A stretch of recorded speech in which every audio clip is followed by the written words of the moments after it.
और next topic है अपना India post Payment bank. India post Payment bank के बारे में क्या कंटेस्ट है इसका कि India post Payment bank achieved first position among payment banks in India. मतलब जितने भी पेमेंट बैंक्स हैं उसमें इंडिया पोस्ट पेमेंट बैंक का फर्स्ट पोजीशन है in the performance index for the financial year 24-25। Financial 24-25 में फर्स्ट पोजीशन है परफॉर्मेंस बेसिस पे IPPB बैंक। तो क्या है Indian Post Payment Bank? It has been establish under the department of the post, ministry of communication with 100% equity own by the government of India. Department of post इसका 100% share holder है। और किसके under department of post किस में आता है? Ministry of communication के। कब बना था ये? सितंबर 2018 में ये बना है। The bank has been set up with the vision, मतलब इसका विजन क्या है? To build the most accessible, affordable and trusted bank for the common man in the India. इसका विजन ये है कि accessible, affordable and trusted bank for the common man in India. Objective क्या है? ऑब्जेक्टिव ये है कि to remove the barrier for the unbanked. Unbanked का मतलब यह हुआ कि ऐसे क्षेत्र जहां बैंकिंग सुविधा उपलब्ध नहीं है, जो बैंकिंग सुविधा उपलब्ध होने में जो बैरियर है उसको जो है रिमूव करना, पहला चीज़ अनबैंक्ड एरिया में। और दूसरा अंडर बैंक्ड एरिया में। Under banked in the sense जहाँ बैंकिंग सुविधा जितनी होनी चाहिए उतनी नहीं है लेकिन कम है, तो ऐसे क्षेत्र को अंडर बैंक्ड बोलेंगे। जहाँ बिल्कुल बैंकिंग की सुविधा नहीं है उसको अनबैंक्ड बोलेंगे। तो ऐसे जगहों पे पहुँचना and reach the last mile leveraging the postal network, मतलब जो है लास्ट माइल तक जो है पोस्टल नेटवर्क है उसका यूटिलाइजेशन करके जो भी बैंकिंग सेक्टर से संबंधित बैरियर्स है उसको रिमूव करना और बैंकिंग सर्विस जो है लास्ट माइल्स तक जो है पहुंचाना, ये इंडियन पोस्ट पेमेंट बैंक का मेन मोटो, मेन ऑब्जेक्टिव है। इट विल, और इसमें सुविधाएं क्या है कि ये इट विल एक्सेप्ट डिपॉजिट्स, मतलब डिपॉजिट एक्सेप्ट कर सकता है, पैसा जमा कर सकता है। रिमिटेंस सर्विसेज, मतलब विदेशों से कोई पैसा भेजेगा तो ये जो है रिमिटेंस सर्विस उसको प्रोवाइड करता है। Mobile payment system, transfer, UPI, banking service like ATM, debit card, net banking और थर्ड पार्टी ट्रांसफ़र सुविधाएं जो है ये इंडियन पोस्ट पेमेंट बैंक देता है। और साथ ही साथ जो है ये 2 लाख रुपए तक का जो है डिपॉजिट भी एक्सेप्ट करता है। और 2 लाख से ज़्यादा अगर डिपॉजिट होगा तो क्या होगा? ये जो है अकाउंट, अगर किसी भी अकाउंट में, अगर जैसे मैंने इंडियन पोस्ट पेमेंट बैंक में अकाउंट खोला और 2 लाख रुपए तक का डिपॉजिट कर रहा हूँ तो ये मेरा पेमेंट बैंक के माध्यम से जो है डिपॉजिट होगा। लेकिन अगर 2 लाख से ऊपर का डिपोजिशन होता है तो ये जो है बैंकिंग अकाउंट ऑटोमेटिकली जो है कन्वर्ट हो जाएगा, इसमें automatically converted into post office saving account, post office saving account में कन्वर्ट हो जाएगा।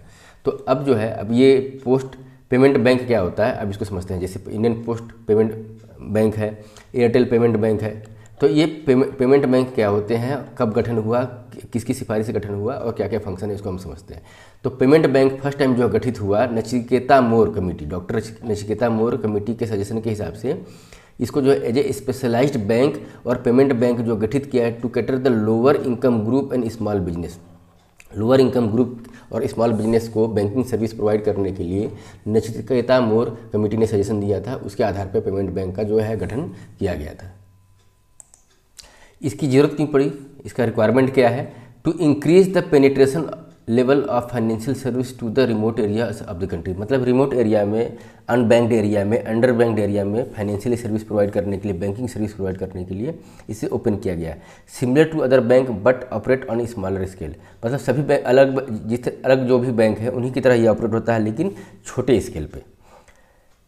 क्या अलाउ नहीं होता है इसमें? तो इसमें क्रेडिट रिस्क नहीं इन्वॉल्व है। क्रेडिट रिस्क मतलब जो है लोन देने का इसमें परमिशन नहीं है। अगर आप लोन नहीं देंगे तो कोई क्रेडिट रिस्क डिफ़ॉल्ट होने का इशू ही नहीं है। तो it can not advance loan और इशू क्रेडिट कार्ड इशू नहीं कर सकता, लोन नहीं दे सकता। और they can not accept NRI deposit, मतलब NRI जो डिपॉजिट अकाउंट होते हैं ये यहाँ पे ओपन नहीं हो सकते हैं। तो अलाउ क्या है इसमें कि 2 लाख रुपए तक का जो है इसमें अकाउंट में पैसा जमा हो सकता है, डिमांड डिपॉजिट हो सकता है। रेमिटेंस सर्विस जो है ये प्रोवाइड करता है, मोबाइल पेमेंट, ट्रांसफ़र, परचेस ये हो सकता है, ATM कार्ड इशू होता है और net banking, third party fund transfer की सुविधाएँ इसमें मौजूद हैं। इसका प्रमोटर कौन हो सकता है? एलिजिबल प्रमोटर तो कोई NBFC हो सकता है, इंडिविजुअल हो सकता है, कॉरपोरेशन हो सकता है, मोबाइल फ़ोन कंपनी जैसे एयरटेल है, सुपर मार्केट चेन जैसे मान लीजिए जियो मार्ट है तो जियो कल के डेट में जियो पेमेंट बैंक हो सकता है, अमेजन पेमेंट बैंक हो सकता है, real estate cooperatives, public sector entities, ये सब जो है इसके एलिजिबल प्रमोटर या मालिक हो सकते हैं। और साथ ही साथ कोई एक प्रमोटर है वो as a group can have a joint venture with an existing scheduled commercial bank to set up a payment bank. मतलब कोई एक प्रमोटर, कोई एक ग्रुप किसी एक शेड्यूल्ड कॉमर्शियल बैंक के साथ ज्वाइंट वेंचर कर सकता है पेमेंट बैंक ओपन करने के लिए। पेमेंट बैंक क्या है कि as a public limited company जो है रजिस्टर्ड होती है under the company act 2013। Licence इसको मिलता है section 22 of the banking regulation act 1949, under section 22 banking regulation act 1949।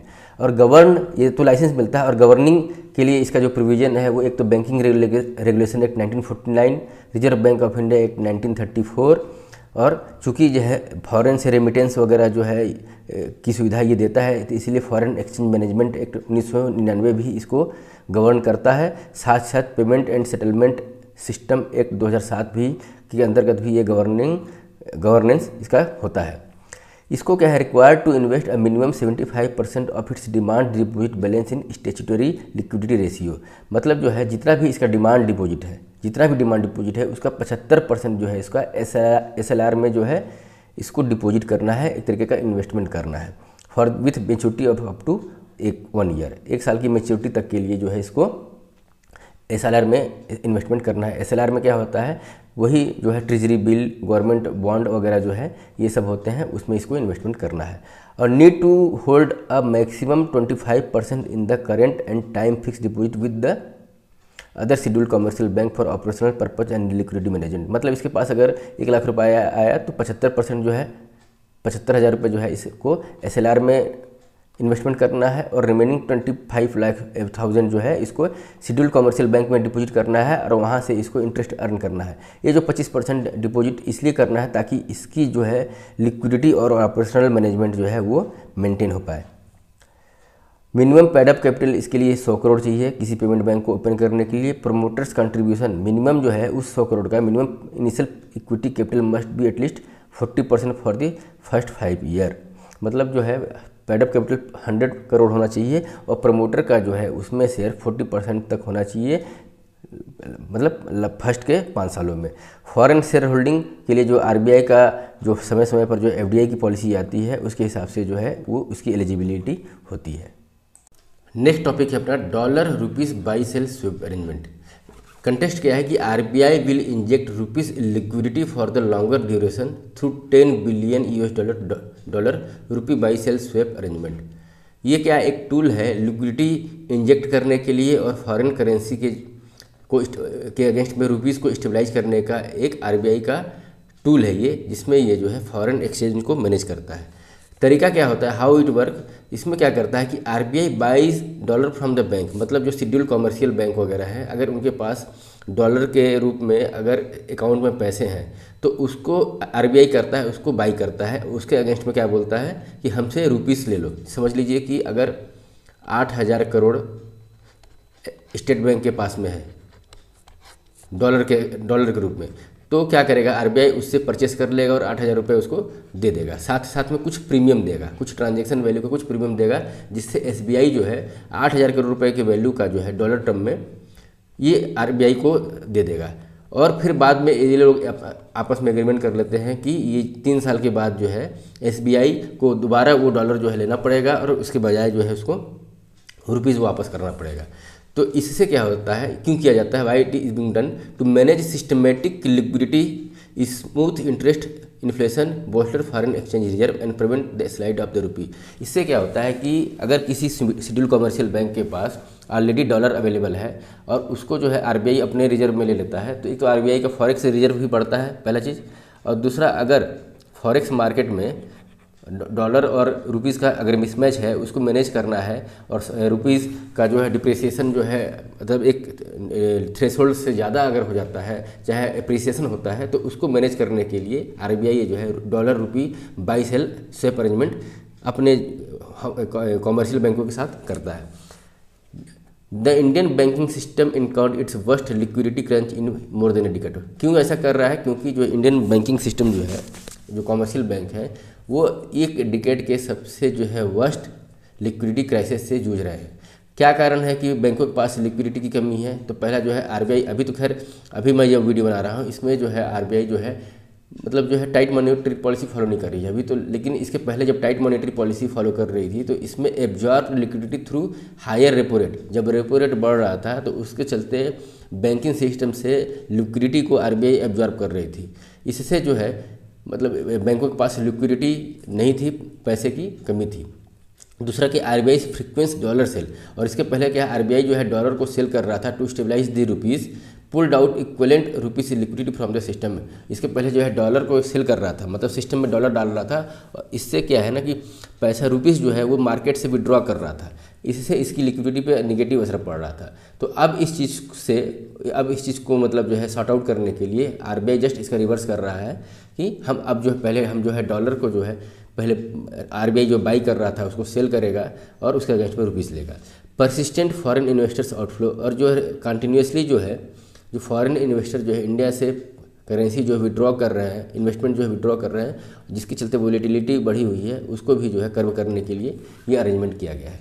तो इसके अलावा जो है आरबीआई के पास और क्या क्या तरीके होते हैं जिससे जो है वो बैंकिंग सिस्टम में लिक्विडिटी को इन्फ्यूज करती है। तो एक ऑपरेशन होता है ओपन मार्केट ऑपरेशन। इसमें क्या होता है कि आरबीआई ओपनली फिक्स रेट पर जो है RBI announce to purchase government security, RBI जो है गवर्नमेंट सिक्योरिटी परचेस करता है कितना 60,000 करोड़ इन 3 ट्रेंचेस, 20-20 हज़ार करोड़ के 3 बार में जो है 60,000 करोड़ तक का जो है गवर्नमेंट सिक्योरिटी बॉन्ड खरीदता है। किसे खरीदता है? शेड्यूल्ड कॉमर्शियल बैंकों से। अब बैंकों से अगर बॉन्ड खरीदेगा तो बॉन्ड के बजाय आरबीआई बैंक को क्या देगा? इंडियन रुपीज़ जो है करेंसी देगा, और वो करेंसी जब मार्केट में आएगा तो मार्केट में उसकी लिक्विडिटी रुपए की वो बढ़ेगी। ठीक है, तो एक तो लिक्विडिटी बढ़ाने के लिए ओपन मार्केट ऑपरेशन में क्या करता है आरबीआई? बॉन्ड बाइंग करता है, बॉन्ड खरीदता है, परचेस। ठीक है, और अगर लिक्विडिटी घटानी हो तो फिर उसका जस्ट अपोजिट आरबीआई करता है। दूसरा क्या है? कट कैश रिजर्व रेशियो, अगर लिक्विडिटी बढ़ाना है तो रिजर्व रेशियो को, कैश रिजर्व रेशियो को कम करता है बाई 50 बेसिस पॉइंट टू 4% इन दिसंबर 2024। ये क्या है? CRR is the proportion of the fund that bank must park with the RBI. तो ये एक तरीका जो है कैश रिजर्व रेशियो और ओपन मार्केट ऑपरेशन जो है ये एक तरीके से लिक्विडिटी को मैनेज करने का एक बैंक आरबीआई का एक तरीका है। कॉमन इकोनॉमिक लैंग्वेज में कैश रिजर्व रेशियो CRR को हम क्या बोलते हैं? The safety lock, the safety lock, मतलब एक तरीके का ये जो बैंक के सेफ्टी के लिए एक तरीके का लॉकिंग अरेंजमेंट है कैश रिजर्व रेशियो, जिसमें इनको अपने जो है नेट टाइम डिपॉजिट का 4% अगर डिक्लेयर किया हुआ है CRR तो उतना जो है कैश रिजर्व उनको रखना पड़ेगा। उसी तरीके से ओपन मार्केट ऑपरेशन को क्या बोलते हैं नॉर्मल इकोनॉमिक्स टर्म में? The tap control, the tap control. ठीक है, इसमें जो है ओपनली जो है और डायरेक्टली जो है बॉन्ड का बाई और सेल आरबीआई करता है। इसके अलावा क्या है कि बहुत सारे और इंस्ट्रूमेंट हैं, जैसे रेपो रेट क्या होता है? रीपरचेस एग्रीमेंट होता है। इसमें जो होता है, इसको अगर हम टेक्निकल टर्म में या फिर इकोनॉमिक टर्म में इसको बोला जाए तो बोरोविंग रेट, इसको बोला जाता है बोरोविंग रेट। मतलब इसमें क्या करता है कि बैंक बारो money from RBI for short period, मतलब शॉर्ट पीरियड के लिए 14 दिन, मेरे ख्याल से इसमें 14 दिन के लिए होता है, 14 डेज़ के लिए जो भी शेड्यूल्ड कॉमर्शियल बैंक है वो आरबीआई से लोन लेते हैं। तो लोन किस फॉर्म में लेते हैं? उनको जो है सिक्योरिटी जमा करेंगे और सिक्योरिटी जमा करने के अगेंस्ट भी उनको आरबीआई जो है फंड प्रोवाइड करेगा। तो वो जो फंड प्रोवाइड करता है तो उसका कुछ चार्जेस देना पड़ता है, वही रेपो रेट चार्जेस होता है। और इसको जो है इसको इंक्रीज और डिक्रीज करके लिक्विडिटी को जो है आरबीआई मैनेज करता है। अगर इंक्रीज करता है तो लोन बिकम कॉस्टली। अगर आरबीआई मान लीजिए अगर 6% रेपो रेट है और उसको 6.5% आरबीआई कर देता है, तो 6.5% आरबीआई कर दिया तो जो बैंकों को लोन लेने के लिए 6% देना पड़ रहा था वो अब इसको 6.5% देना पड़ेगा। तो बैंकों को लोन लेना महंगा हो जाएगा। तो जब बैंक को लोन महंगा मिलेगा तो वो रिटेल इन्वेस्टर्स को, अपने जो कस्टमर हैं उनको भी जो है लोन वो महंगा देगा। इसी का उल्टा जो है रिवर्स रेपो रेट, इसको बोलते हैं पार्किंग। रिवर्स रेपो रेट जो है उसको बोलते हैं parking rate. Parking rate in the sense, इसमें क्या है कि जो शेड्यूल्ड कॉमर्शियल बैंक हैं वो अपने सरप्लस मनी को आरबीआई में डिपॉजिट करते हैं, तो उसके अगेंस्ट में उनको भी पैसा मिलता है। और ये भी एक बॉन्ड को मतलब जो है खरीद करके बेच करके ही जो है मैनेज किया जाता है। तो रिवर्स रेपो रेट जो है रेपो रेट से कम होता है और बैंकों को जो है अपना सरप्लस मनी जमा करके उसमें कुछ उनको ब्याज मिल जाता है। तो रिवर्स रेपो रेट का ये यूजफुल है। थर्ड टर्म क्या है? Variable repo rate option. अब रेपो रेट से अल्टर वेरिएबल रेपो रेट क्या है कि जैसे रेपो रेट में आरबीआई अपनी मॉनेटरी पॉलिसी में डिक्लेयर करती है कि रेपो रेट परसेंटेज इतना होना चाहिए, लेकिन वेरिएबल रेपो रेट क्या होता है, ये ऑक्शन बेसिस पे होता है, ये कोई फिक्स इंटरेस्ट पे नहीं होता है। इसमें क्या है, कंटेक्स्ट क्या है, देखिए RBI conducted 50,000 crore fix 56 days VRR auction and recently announced foot variable repo rate for 75,000। मतलब आरबीआई अनाउंस करता है कि हमको 50,000 करोड़ का चाहे 75,000 करोड़ का जो है हमको रेपो रेट को ऑक्शन करना है, और वो क्या है, ये बिडिंग होती है। जैसे मान लीजिए सिंपल सा चीज़ है, आरबीआई ने 50,000 करोड़ का बॉन्ड जो है सेल करना चालू किया, तो axis bank, HDFC bank, state bank, ये सब जो है बिडिंग करेंगे कि हम ठीक है 6%, 6.5%, 6.25, 6.1, तो जो हाईएस्ट बिडर होता है उसको आरबीआई जो है वो गवर्नमेंट सिक्योरिटी उसको प्रोवाइड करती है। तो ये तरीके से शॉर्ट टर्म मेजरमेंट होता है, ये लिक्विडिटी को मैनेज करने का तरीका। और कंपेयर डिफरेंस क्या है इसमें, unlike the fixed repo rate जो है फिक्स होता है, उसके अगेंस्ट में जो दो variable repo rate is decided through the market based auction के बेसिस पे जो है इसका इंटरेस्ट रेट डिसाइड होता है। अगला क्या है, it is a tool under liquidity adjustment facility. Liquidity adjustment facility के अंतर्गत जो है रेपो रेट भी आता है, रिवर्स रेपो रेट भी आता है, और वेरिएबल रेपो रेट भी आता है। Under this RBI has direct discretion to conduct overnight repo और longer term repo auction at fixed rate at variable rate depending upon the market condition. और जो वेरिएबल रेपो रेट का क्या use है, तो ये इन्फ्लेशन को कंट्रोल करने के लिए और एड्रेसिंग द लिक्विडिटी शॉर्टेज को भी एड्रेस करने के लिए, और साथ साथ इन्फ्लेशन को कंट्रोल करने के लिए। और क्या कंपोनेंट है इसके, वेरिएबल रेपो रेट के कॉम्प्लीमेंट्स द रेपो रेट, मतलब उसका जो है सब्स्टिट्यूट नहीं है, उसको कॉम्प्लीमेंट करता है by offering a flexible alternative based on the market condition. तो मतलब सेपरेट, उससे सेपरेट नहीं है, फंक्शन उसी टाइप का ही है, उससे कॉम्प्लीमेंट्री है repo rate.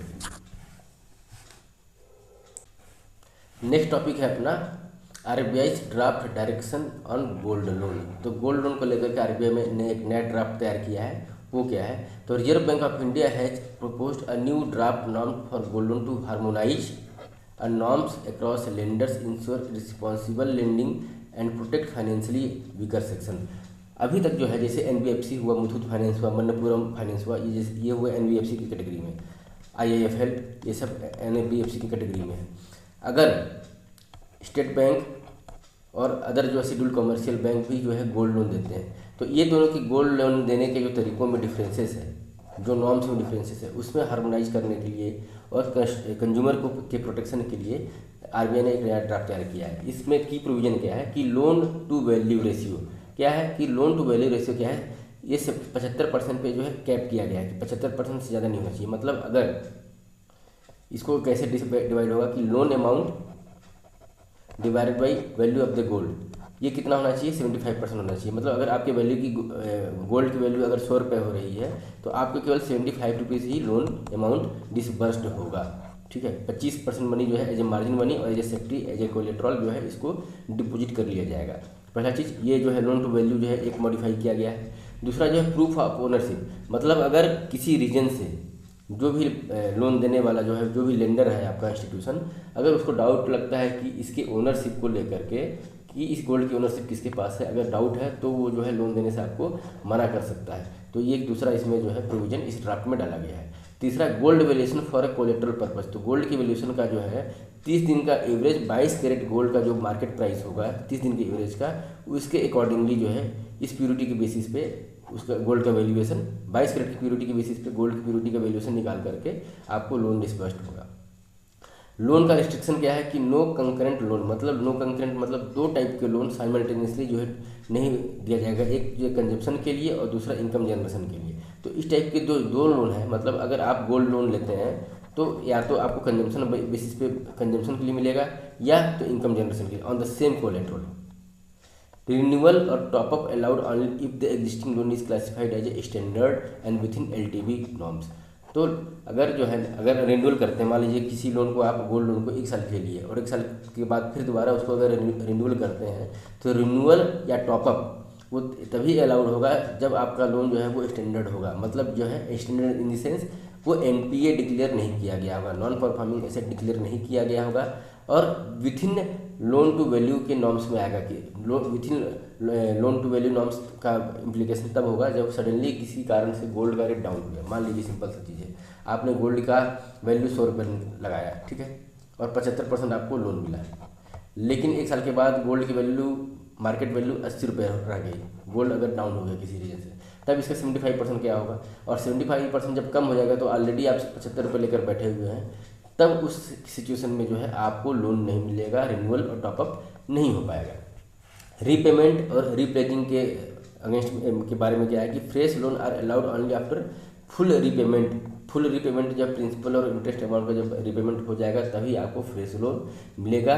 रीप्लेजिंग by the NBFC is banned, collateral must be return within 7 working days of the loan to payment. अगर आप लोन और इंटरेस्ट, लोन का अमाउंट और इंटरेस्ट पेमेंट कर देते हैं तो विथिन 7 डेज आपका जो है, जो भी आपका कोलेटरल है, गोल्ड है, ज्वेलरी है, वो आपको रिटर्न कर देना है।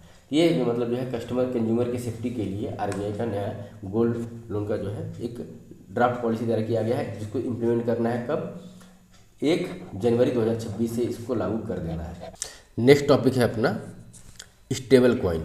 कंटेक्स्ट क्या है, US senate passed genius guiding and establishing national innovation for the US stable coin act bill in a major boost for stable coin.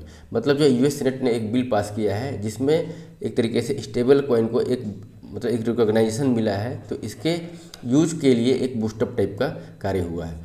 तो USA also launched Mimi coin, Trump dollar and more recently passed an executive order establishing strategic bitcoin reserve and US digital assets stockpile.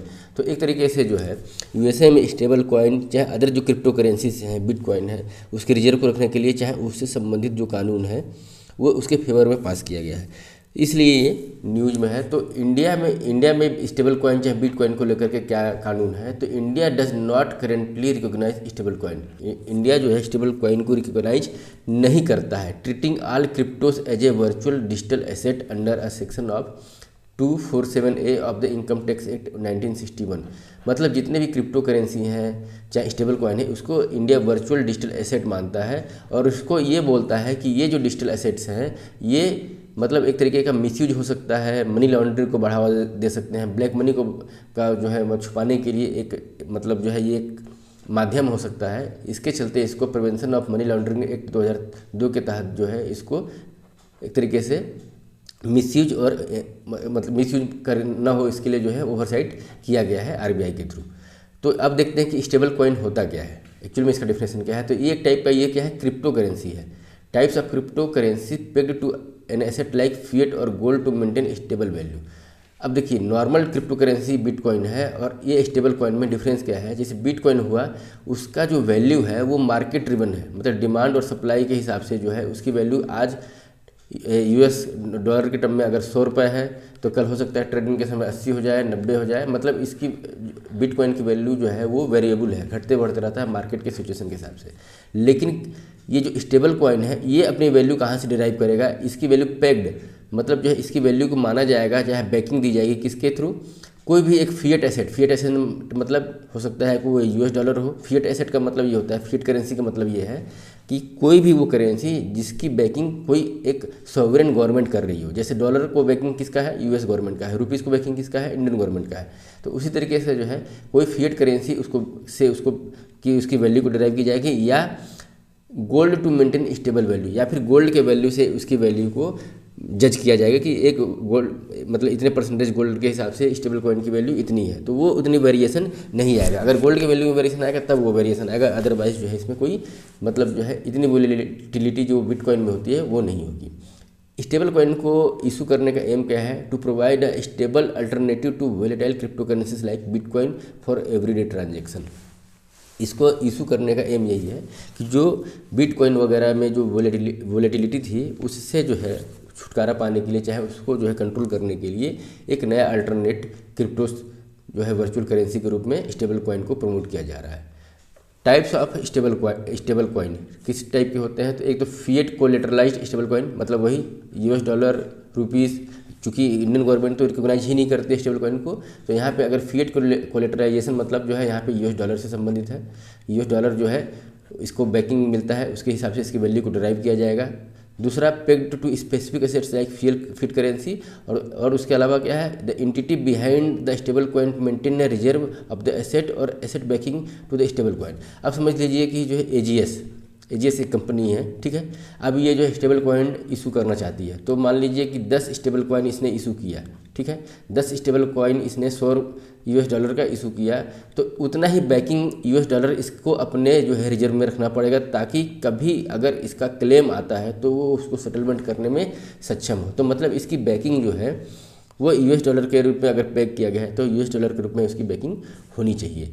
Crypto backed stable coin they are collateralised by the other crypto currency, और crypto currency के basis पे अगर इसको stable coin को जो है banking चाहिए, तो जितना भी क्या वही स्टेबल कॉइन अगर कोई कंपनी जैसे एजीएस कंपनी यहाँ पे अगर crypto backed stable coin issue करती है, तो उतने ही अमाउंट का क्रिप्टो करेंसी या बिटकॉइन जो भी बोलिए उसको जो अपने रिजर्व में रखना पड़ेगा, ताकि वोलेटिलिटी के टाइम जो है इसको जो है बिटकॉइन को सेल आउट करके इसकी भरपाई की जा सके। Non collateralised algorithm stable coin, तो algorithm adjusted supply based on demand to keep price stable, तो ये एल्गोरिथम बेस्ड जो है बैकिंग भी जो है स्टेबल कॉइन को दिया गया है। तो इस तरीके से जो है अलग अलग तरीके का जो है स्टेबल कॉइन जो है जारी किया जा सकता है, लेकिन इसके अगेंस्ट में जो है आरबीआई जो है हमेशा से जो है अदर रिजर्व बैंकों को, अदर सेंट्रल बैंकों को भी हमेशा से आगाह करता रहता है कि जो है ये सही नहीं है, और इसके ही हिसाब मतलब इसी के अकॉर्डिंग जो है आरबीआई ने जो है एक करेंसी जो है ई-रूपीज़, जब स्टेबल कॉइन जो है मार्केट पकड़ रहा था, तो एक ई-रूपीज़ करके जो है इंडिया का जो है एक तरीके से वर्चुअल डिजिटल एसेट जो है जारी किया। ये जो इसकी बैकिंग सेंट्रल बैंक के थ्रू है और आरबीआई की गारंटी है उसमें, और साथ ही साथ हाई पेग्ड वैल्यू है, मतलब रुपीज़ से पेग्ड वैल्यू है, और ये लीगल टेंडर भी इसको आरबीआई मानता है। तो आरबीआई जो है अपना ही स्टेबल कॉइन टाइप का ही जो है एक दूसरा ई-रूपीज़ जो है इलेक्ट्रॉनिक रुपीज़ जो है वो जारी किया है। तो सवाल ये उठता है कि आरबीआई इस वर्चुअल डिजिटल एसेट्स जो है ये बिटकॉइन हुआ चाहे स्टेबल कॉइन हुआ इसके अगेंस्ट में क्यों है। तो पहला रीज़न ये है कि आरबीआई के अगेंस्ट में क्यों है, क्योंकि एक तो जो है मॉनेटरी जो है सोवरेनिटी की बात है। इसमें क्या होता है कि जो बिगेस्ट कंसर्न है आरबीआई का, आरबीआई बोलता है कि ज़्यादातर जो है स्टेबल कॉइन वो जो है डॉलर बैक्ड है, ज़्यादातर जो है स्टेबल कॉइन वो डॉलर बैक्ड है। तो इससे क्या होगा कि अगर डॉलर में उसकी वैल्यू को डिफाइन किया जाएगा और हम उसको जो है फ्री फ्लोट जो है ट्रांजैक्शन के लिए परमिशन दे देते हैं, तो हमारी इकोनॉमी जो है वो डॉलराइज्ड हो जाएगी, मतलब डॉलर पे ज़्यादा डिपेंडेंस हमारी बढ़ जाएगी। तो डॉलराइज्ड इकोनॉमी से बचने के लिए जो है आरबीआई इससे जो है इसको परमिट नहीं करना चाहती है, क्योंकि डॉलराइज हो जाएगा तो रुपीज़ और भी ज़्यादा वीक हो जाएगा, रुपीज़ का डिमांड जो है फॉरेन एक्सचेंज में और भी कम हो जाएगा। दूसरा जो है आरबीआई के थ्रू ये बोला जाता है कि financially stability and singleness of the money, मतलब इसका बोलने का मतलब है कि आरबीआई बोल रहा है कि कोई भी फाइनेंशियली एसेट इशू करने का अधिकार क्या है, सोवरेन नेशन या किसी गवर्नमेंट को है, न कि ये प्राइवेट एंटिटी को ही इसका जो है परमिशन मिलना चाहिए। तीसरा बोलता है कि मनी लॉन्ड्रिंग को बढ़ावा मिलेगा, मतलब अगर ये जो है मतलब अंडरग्राउंड एक्टिविटी अगर चलती है स्टेबल कॉइन की, तो it can be used for the illegal transfer और टेरर फंडिंग और इलीगल ट्रांजैक्शन के लिए भी इसका यूटिलाइजेशन किया जा सकता है। दूसरा जो चौथा इशू जो है आरबीआई ये बोलता है कि देखिए अभी तक जो भी कैश डॉलर रुपीज़ जो भी प्रिंट होते हैं, तो वो क्या है कि आरबीआई जो है उसको प्रिंट करती है, और आरबीआई मिंट चाहे प्रिंट इस करेंसी को करती है, तो उसका जो प्रॉफिट होता है, जैसे आरबीआई करेंसी प्रिंट किया और उसका ट्रांजैक्शन जो है मार्केट में हो रहा है, तो जो प्रिंटिंग का जो बेनिफिट है, जो प्रॉफिट है, वो गवर्नमेंट ऑफ इंडिया को मिलता है, ठीक है। इसको बोलते हैं seigniorage, profit from printing the money, जो प्रिंटिंग से जो मनी का जो प्रॉफिट होता है उसको सिग्नोरेज बोलते हैं, वो गवर्नमेंट को मिलता है। अगर यहाँ पे प्राइवेट एंटिटी को अलाउ कर दिया जाए तो ये जो प्रॉफिट है वो गवर्नमेंट से शिफ्ट होकर के प्राइवेट एंटिटी को चला जाएगा, तो इसके लिए भी आरबीआई ने इसके लिए जो है इसको बैन किया हुआ है। और इसको जो है इसके ट्रेड को प्रमोट ना हो, ट्रेड का पेनिट्रेशन ज़्यादा ना हो, तो इस पर जो है आरबीआई ने टैक्स लगाया है 30% का, प्लस सेस और सरचार्ज प्लस 1% जो है टीडीएस, ताकि इसका ट्रांजैक्शन इतना कॉस्टली हो जाए कि लोग इसके तरफ ना जाएं। इसके अलावा जो है और वर्चुअल डिजिटल एसेट्स जो है स्टेबल कॉइन के अलावा और भी वर्चुअल डिजिटल एसेट्स हैं। तो पहले देखते हैं कि वर्चुअल डिजिटल एसेट्स का क्या डेफिनेशन है। Digitally stored transferable and tradable representation of the value, मतलब जो है किसी भी एसेट की वैल्यू जो कि डिजिटली स्टोर्ड हो, ट्रांसफरेबल हो, ट्रेडेबल हो, और मतलब कुछ वैल्यू है, और not necessarily back by the any government और सेंट्रल अथॉरिटी, मतलब किसी गवर्नमेंट और सेंट्रल अथॉरिटी के थ्रू बैकिंग जो है हो ऐसा कोई नेसेसरी नहीं है। और इसका जो डेवलपमेंट होता है वर्चुअल एसेट्स, डिजिटल एसेट्स का जो डेवलपमेंट है, चाहे मतलब जो है किस तरीके से जारी होता है, इशू होता है, वो ब्लॉकचेन टेक्नोलॉजी के थ्रू इसकी माइनिंग होती है, और माइनिंग के थ्रू जो है इसको जो है लॉन्च किया जाता है। ठीक है, तो वर्चुअल डिजिटल एसेट्स की कैटेगरी में आते हैं crypto currencies, non fungible tokens, ये सब जो है वर्चुअल डिजिटल एसेट्स की कैटेगरी में आते हैं। इंडिया का क्या फ्रेमवर्क रहा है क्रिप्टो करेंसी को लेकर के, किस तरीके से जो है इंडिया का डिसीजन 2013 से लेकर के अभी जो है करंट में चल रहा है, उसको डिस्कशन करते हैं।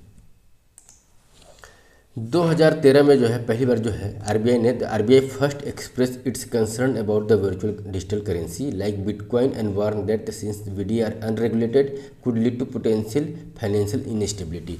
मतलब 2013 में आरबीआई ने माना कि ये जो है मतलब फाइनेंशियल इनस्टेबिलिटी को बढ़ावा दे सकते हैं, क्योंकि ये हाईली अनरेगुलेटेड डिजिटल एसेट्स हैं। 2018 में आरबीआई सर्कुलर जारी करता है और इसको बैन कर देता है, barred financial institutions from offering service to the business involve with virtual currency. मतलब वर्चुअल करेंसी से अगर होने वाला कोई बिजनेस है, कोई सर्विस है, तो उसको जो है 2018 में आरबीआई ने बैन कर दिया। 2020 में जो है ये जो है एक क्रिप्टो करेंसी ट्रेडिंग कंपनी थी, उसने जो है केस किया था आरबीआई के अगेंस्ट में। तो उसमें सुप्रीम कोर्ट ने जो है 2018 का जो आरबीआई का सर्कुलर था उसको जो है ओवर रूल कर दिया था। उसको एक तरीके से बोला था कि ये फंडामेंटल राइट का वायलेशन है, क्योंकि अंडर आर्टिकल 19A(g) कॉन्स्टिट्यूशन के हिसाब से ट्रेडिंग करने का जो है अधिकार वो फंडामेंटल राइट है। तो ट्रेडिंग करने के अधिकार को जो है आरबीआई छीन नहीं सकता है। 2020 में सुप्रीम कोर्ट ने इसे खारिज कर दिया। फिर 2021 में जो है इंडियन गवर्नमेंट में एक नया ड्राफ्ट बिल तैयार किया, उसमें जो है it propose to ban private crypto currency, और मतलब प्राइवेट क्रिप्टो करेंसी को आरबीआई ने बैन किया, और साथ ही साथ जो है एक नया डिजिटल करेंसी जो कि ई-रुपीज़ के रूप में है, central bank digital currency CBDC जो है वो लॉन्च किया 2021 में।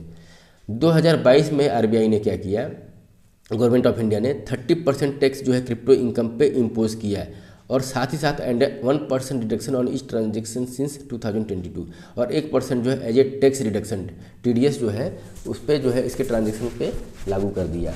और जो है 2023 में जो है इसको वर्चुअल डिजिटल एसेट्स को prevention of money laundering act 2005 के तहत जो है इसको के अंडर में ला दिया, और 2025 में इनकम टैक्स के 2025 के अंतर्गत इसमें जो है as a virtual digital assets को प्रॉपर्टी एंड कैपिटल एसेट मानते हुए जो अलग मतलब जो और अलग देश जो हैं जैसे UK, US, ऑस्ट्रेलिया जो कि इसको प्रॉपर्टी और कैपिटल एसेट मानते हैं, वैसा एक प्रॉपर्टी और कैपिटल एसेट के रूप में मान लिया। और साथ ही जब एसेट मान लिया तो उसको जो है उसका ट्रांजैक्शन एज ए गिफ्ट जो है वो टैक्सेबल की कैटेगरी में ला दिया। और जिस टैक्स स्लैब में है आप, उस टैक्स स्लैब में अगर 50,000 से ज़्यादा का जो है अगर ट्रांजैक्शन होता है क्रिप्टोज के रूप में, तो आप जो है जिस स्लैब में जिस टैक्स ब्रैकेट में है उतना आपको टैक्स पे करना पड़ेगा।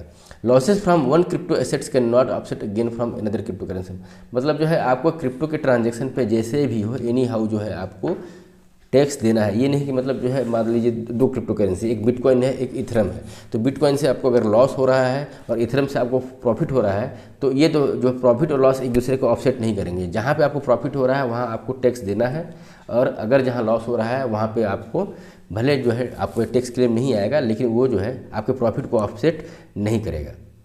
दुनिया में जो है वर्चुअल डिजिटल एसेट्स क्रिप्टोस को लेकर के क्या क्या जो है देशों का रिकॉग्नाइजेशन है और क्या स्टेप लेते हैं। तो यूनाइटेड स्टेट्स में जो है इसको जो है एक टैक्स प्रॉपर्टी के रूप में मान करके इस पर टैक्स जो है जारी किया जाता है। UK और ऑस्ट्रेलिया में भी इसे as a classified as a property tax under the capital gain rule. तो कैपिटल गेन रूल के अंतर्गत में UK और ऑस्ट्रेलिया में इस पर टैक्स लगाया जाता है। ग्लोबल कंसेंसस क्या है, मतलब इंटरनेशनल मॉनेटरी फंड क्या बोलती है, फाइनेंशियल एक्शन टास्क फोर्स क्या बोलता है, तो ये बोलते हैं advocate for the risk based internationally harmonised regulation bye relying on domestic compliance intermediaries. मतलब ये बोल रहे हैं कि मतलब जो भी रूल्स रेगुलेशन बने, IMF और FATF बोलते हैं कि जो भी रूल्स रेगुलेशन बने पूरा ग्लोबल में जो है इसका कंसेंसस होना चाहिए, और एक देश से दूसरे देश का जो है रूल्स रेगुलेशन हार्मोनाइज्ड वे में हो। ये मतलब जो है इस तरीके से नहीं कि स्क्यूड वे में जो है इसका रूल्स रेगुलेशन नहीं होना चाहिए, एक कॉमन रूल रेगुलेशन पूरे ग्लोबल वर्ल्ड में होना चाहिए।